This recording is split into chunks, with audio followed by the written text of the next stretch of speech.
Hello everyone, आज हम बात करते हैं उन क्वेश्चंस के बारे में। हमने ये लास्ट टाइम डिस्कस करा था कि स्ट्रेटेजी क्या होनी चाहिए, लेकिन अब मैं आपको वो क्वेश्चन बताता हूँ जो एवरी ईयर एवरी टर्म्स ये क्वेश्चन हमेशा रिपीट होते आए हैं। और वो क्वेश्चन कौन कौन से हैं आज हम इस वीडियो में डिस्कस करने वाले हैं। तो वीडियो के एंड तक आप वीडियो में रहें, क्योंकि आपको हर एक क्वेश्चन पता लगना चाहिए कि एक्चुअल में एग्जाम में क्या क्या आ सकता है।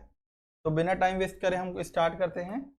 फर्स्ट क्वेश्चन है, how did the hailstorm shattered Lench's hope and dream। ये क्वेश्चन बहुत इंपॉर्टेंट है। हम हमेशा मतलब एवरी ईयर ये क्वेश्चन रिपीट करा है। तो आप इसका आंसर देख सकते हैं, the rain that was the welcome by Lencho all of sudden change into hailstorm. पहले तो वो चाहता था कि बारिश हो जाए, लेकिन वो बारिश किस में बदल गई? एक तूफान में बदल गई। It rained for an hour. The whole cornfield was turned white due to snow। मतलब जो उसका पूरा का पूरा खेत था वो बर्फ की चादर से क्या हो गया था? ढक गया था। It was totally destroyed. There was not leaf left on the trees. The hail destroyed everything। कुछ भी नहीं बचा, पेड़ों के ऊपर भी बर्फ की चादर ढक गई थी, जो ओले पड़े थे और सब कुछ बर्बाद हो गया था। Lencho hope change into the despair, the badly shattered in its dream of better future. उसको उम्मीद थी कि जो बारिश होगी वो उसका क्या होगा, बहुत अच्छा फ्यूचर रहेगा, क्योंकि वो पैसे कमा पाएगा, लेकिन ऐसा कुछ भी नहीं हुआ। It left him helpless and the starving for the remaining year. ये क्या छोड़ गया? मददहीन करके, कि कोई अब उनकी मदद भी नहीं हो पाएगी। और दूसरा स्टार्विंग मतलब भूखा छोड़ गया। ठीक है, ये आपका फर्स्ट क्वेश्चन था। क्वेश्चन नंबर सेकंड है, why was Lencho angry when he received the letter. Lencho क्यों गुस्सा हुआ था जब उसको लेटर रिसीव हुआ? When Lencho received the letter he open the envelope. जो उसने एनवेलप खोला, he at once became angry about the counting the amount। जैसे उसने वो पैसे गिने वो बहुत गुस्सा हुआ। there were only 70 pesos in the envelope। देखिए ये बहुत इंपॉर्टेंट है, अगर आप क्वेश्चन आता है तो ये एलिमेंट जरूर लिखिए। ये एलिमेंट जरूर लिखना है 70 पेसेस वाला, बिकॉज अगर आप उसका मेन कैरेक्टर मतलब मेन पॉइंट्स ही नहीं लिखेंगे क्वेश्चन का, तो आपको मार्क्स उतने अच्छे नहीं मिल पाएंगे जितना आपको मिलने चाहिए। ठीक है, तो 70 पेसेस उसको रिसीव हुए थे। Where he had the ask for the 100, जबकि उसने कितने मांगे थे? 100 मांगे थे टोटल। Question number third, Lencho address the post office employ as the bunch of crook. ये बहुत इंपॉर्टेंट है, बहुत बहुत ज्यादा इंपॉर्टेंट है, एवरी ईयर रिपीट करा हुआ क्वेश्चन है ये, कि जो बंच ऑफ क्रूक्स थे यानी कि धोखेबाजों की टोली, उसने ऐसा नाम क्यों दिया था? आंसर है the hailstorm during the Lencho's crop. क्या करा था? बर्बाद हो गई थी हेलस्टॉर्म की वजह से। The left the Lencho helpless, और वो मदद चाह रहा था। तो he thought the writing a letter to God, तो उसके मन में विचार आया कि उसको किसको लेटर लिखना चाहिए? भगवान को। विथ हिज डिस्ट्रिक्ट टॉप की उसकी फसल बर्बाद हो गई है। Lencho requested to go, Lencho ने रिक्वेस्ट करी थी गॉड से कि सेंड 100 पीसोस, कि भगवान उसको क्या करे? 100 पीसोस भेज दे। The post master send him 70 pesos. जबकि आपको पता होगा, आपने स्टोरी पढ़ी है कि जब पोस्ट मास्टर को रिसीव हुआ पहले तो वो बहुत हंसा, लेकिन बाद में उसको क्या हुआ, पता लगा कि यार इस बंदे का जो बिलीव है भगवान के लिए वो कभी टूटना नहीं चाहिए। तो उन्होंने कलेक्ट करके 70 पेसोस भेजे थे। Lencho become angry when he counted the money. Lencho गुस्सा हो गया। ही thought the 30 pesos were the taken by the post office employees. उसने ये सोचा कि जो बाकी के 30 पेसोस है वो किसने निकाल लिए? एम्प्लॉयज ने निकाल लिए। कौन से? पोस्ट ऑफिस के। ही वॉन गॉड टू, उसने भगवान को बोला कि send 30 pieces more and beware the those employ.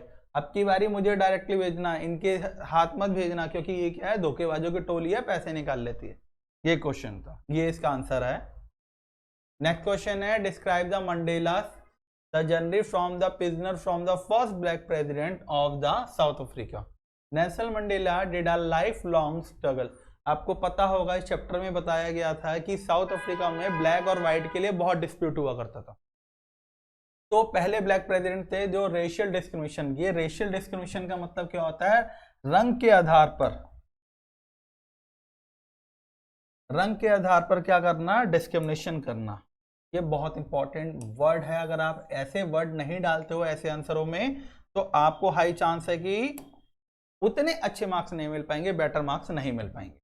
Okay, in the South Africa he had the past many years, बहुत सारे साल निकल गए, life as the prisoner in jail, एक तरीके की वो जेल ही थी। At last the first democratic election, और वो एक पहला डेमोक्रेटिक इलेक्शन हुआ, लोकतांत्रिक इलेक्शन हुआ, were the held in the South Africa, his party win 252 seats, उसकी पार्टी 252 सीटें जीती 400 में से, and he become the first black president of south Africa, और वो पहले ब्लैक प्रेसिडेंट बन पाए साउथ अफ्रीका के लिए। इसके अंदर एक और क्वेश्चन होता है, मैं जोड़ देता हूं साथ में, कि एन ऑटोमन डे जो 10 मई को सेलिब्रेट किया जाता है, जिस दिन उन्होंने शपथ ली थी, ठीक है, ये क्वेश्चन भी आप कर लीजिएगा। What does the Anne Frank about the her family her diary, इसमें ये बता रखा है कि एनी फ्रैंक ने अपनी फैमिली के बारे में डायरी में क्या क्या लिखा था, तो आप ये भी बहुत इंपॉर्टेंट क्वेश्चन है, तो आप ये भी प्लीज रिवाइज करके जाएं। ये पूरा इसका आंसर है। आगे हम बात करते हैं question number 6, how does the seagull express his excitement when he saw the his mother bringing food for him, कैसे सीगुल एक्सप्रेस, वो मतलब वो एक्सप्रेस करने के लिए बोला है कि उसकी एक्साइटमेंट क्या थी कि जब उसने देखा कि उसकी मदर क्या कर रही है, उसके लिए खाना लेके आ रही है। ठीक है, ये आंसर है, ये भी आप अच्छे तरीके से रिमाइंड कर सकते हैं। नेक्स्ट क्वेश्चन है, हाँ, baker from Goa the nostalgic saga of the childhood the memories, ये बेकर ऑफ गोवा एक स्टोरी है, ग्लिम्पसेस ऑफ इंडिया चैप्टर 7 में से आपका लिया गया है, चैप्टर 6 या चैप्टर 7 है। बिकॉज ये जो स्टोरी है ये बहुत इंपॉर्टेंट है, और उस स्टोरी के नजरिए से ये क्वेश्चन बहुत इंपॉर्टेंट है, तो प्लीज इसको एक बारी अच्छे से रिवीजन कर लीजिए।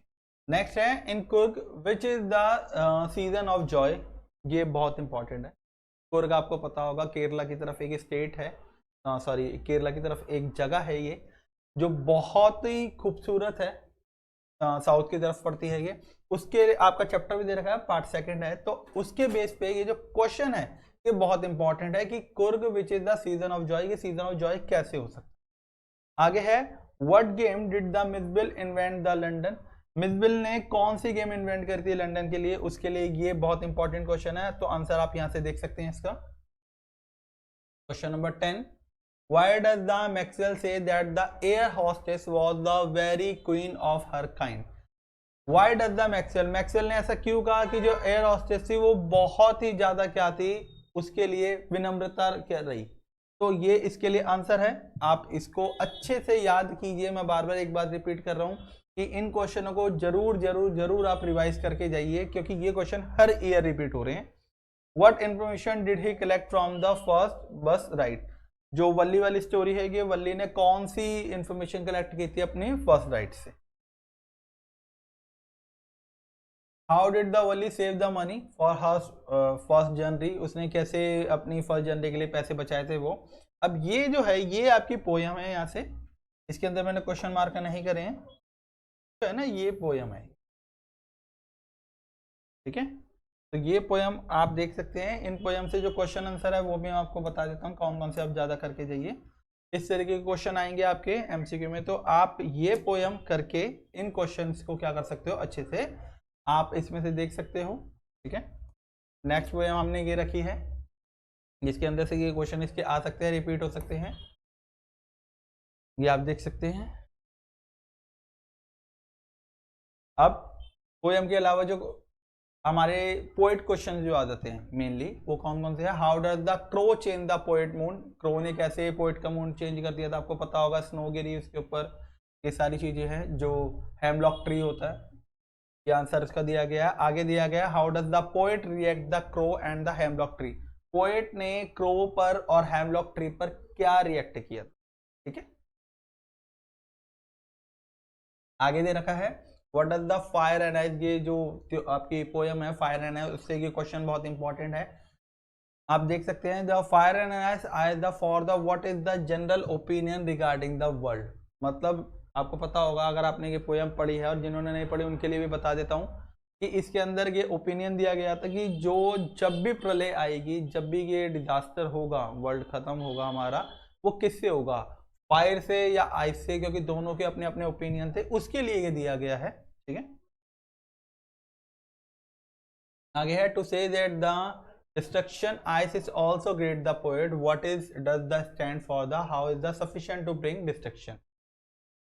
To say that the for destruction. Destruction ice is also great. मतलब पोएट ने बताया था कि ice एक बेस्ट ऑप्शन है अगर वर्ल्ड खत्म होता उसके हिसाब से, तो क्या ये सफिशिएंट है इस डिस्ट्रक्शन को बताने के लिए, इसमें ये बताया गया है। एंड नेक्स्ट क्वेश्चन है how does the tiger create the terror in the villager. Tiger ने कैसे आतंक क्रिएट कर दिया था किसके अंदर, गांव के अंदर, गांव के लोगों के अंदर सर। ठीक है, ये आप क्वेश्चन देख सकते हैं।